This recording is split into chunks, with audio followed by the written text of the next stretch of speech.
are back here on Lines on Design. We were just visiting with Matt at Howell Chase Air Conditioning, learned a lot about cleaning, spring cleaning. It was really pretty interesting. We are now here with Deb Copeland. Thank you for joining us. Thank you. On today's show, we're talking about something that I think is going to be really interesting to many of us, and that is spring cleaning. And the question for me is, what does that really mean? Am I spring cleaning my stuff? Am I purging and starting fresh? Am I really looking for a rebirth or a way to improve myself, my home, and create a home sanctuary? I think it means something different for all of us. Today's show is going to be really interesting and focus on different areas of the home and different meanings of spring cleaning. We're talking about spring and repurposing. We're talking about rebirth, and there is no better place to be than here with Deb Copeland. And in this glorious spot, I need you to talk to me a little bit, if you will, about live to give a God thing. How you got started and what you're doing, and really how it all relates to Lines on Design. Have you ever been to lunch with somebody and all of a sudden you say this and that and they say, yes, it's a God thing? Oh, absolutely. Okay. I have many of those have happened in my lifetime. So the morning I woke up at 50 and said to my husband, it's time for me to turn my career into a career of giving. It's just a God thing. I don't know why. It's just on me. I know I'm supposed to do it. I don't want to do it. I want to kick and struggle and stay where I am. But it's time. So we named our 501(c) Live to Give a God Thing. Okay. Now, a lot of people call it Live to Give It's a God Thing. It gets lots of quirky names, but it affords people like you and I the opportunity of going out and doing missions in our backyard. How glorious. I mean, here in the Low Country, it's amazing. There are plenty of folks who need help. We even do makeovers in their apartments, and one apartment really blew me away. And I'm pretty familiar with missions and whatnot, but living on Hilton Head Island, these children, 6 children, had never had a bed, and some were 12 years old. Oh, wow. And so we quickly joined forces. A wonderful guy at Community Church, Todd Cullen, came in beside us, and he afforded the beds, and we did all the furniture. And his folks at his church came in and painted with us, and we redid an entire apartment in one set of 24 hours. One of the things you talk about is, I know you've got 2 different locations. You've got the retail space here, and then you have what you call the place where things are gifted. And I call it somewhat repurposing. And talking about spring right now and rebirth and the opportunity to give, it's very cyclical, isn't it? It is. It is. How does it work with you, with this shop, and then where you are gifting? Well, for instance, this morning I unloaded some boxes where we're moving into our new home, and I had on purpose took everything. I just took everything with me, and as I go through boxes, I have my Live to Give box. Got it. And my car is full. A God thing. Yeah. It's a God thing. It's definitely a God thing.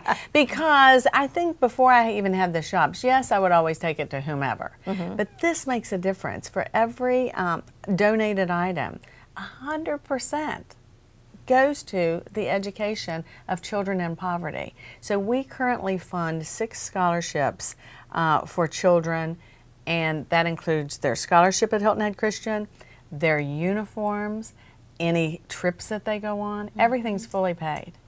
What are some of the other things? You were talking about art lessons. We give art lessons to these children. We're getting ready to do music lessons.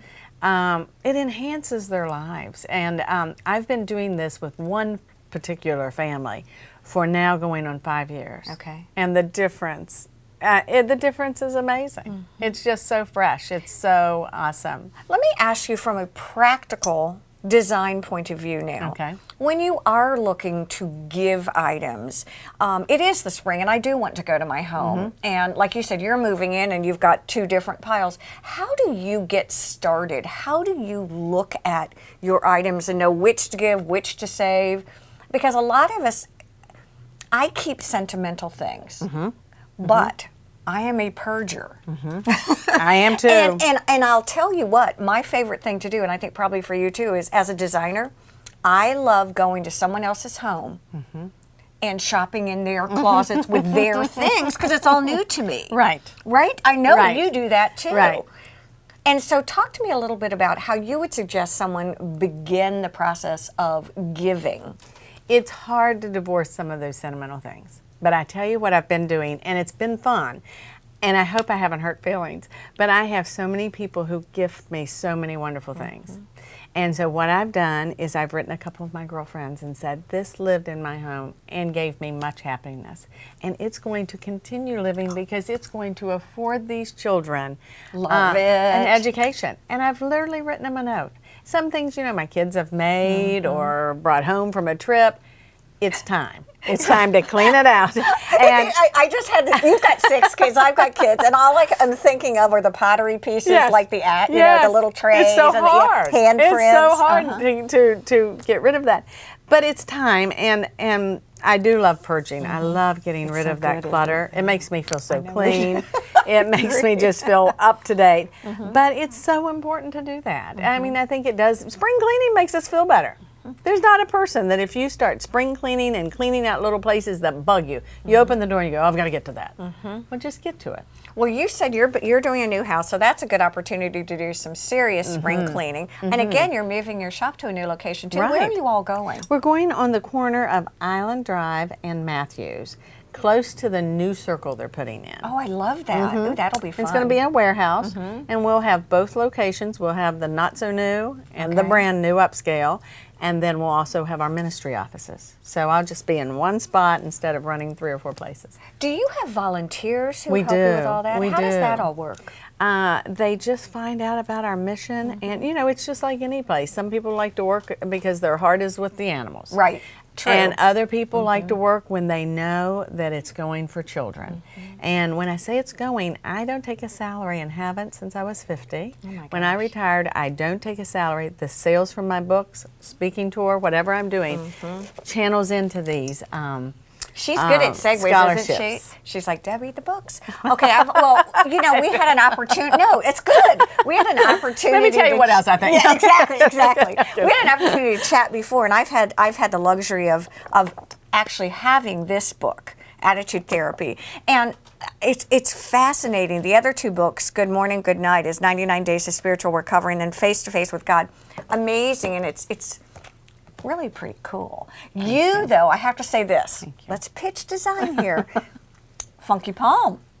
Yes. Okay, Yes. we've got some B-roll that we're going to show of what you are designing and getting ready to take nationally. Talk to us a little bit about Funky Palm. Funky Palm was just born out of actually a chapter of one of my books.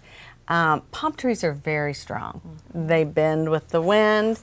And I don't know about you, but everywhere in the South you see palm trees. Well, I wanted one with spirit on my bed. I wanted something fun, artsy, that when I make my bed in the morning, I put it on and it causes me a little smile.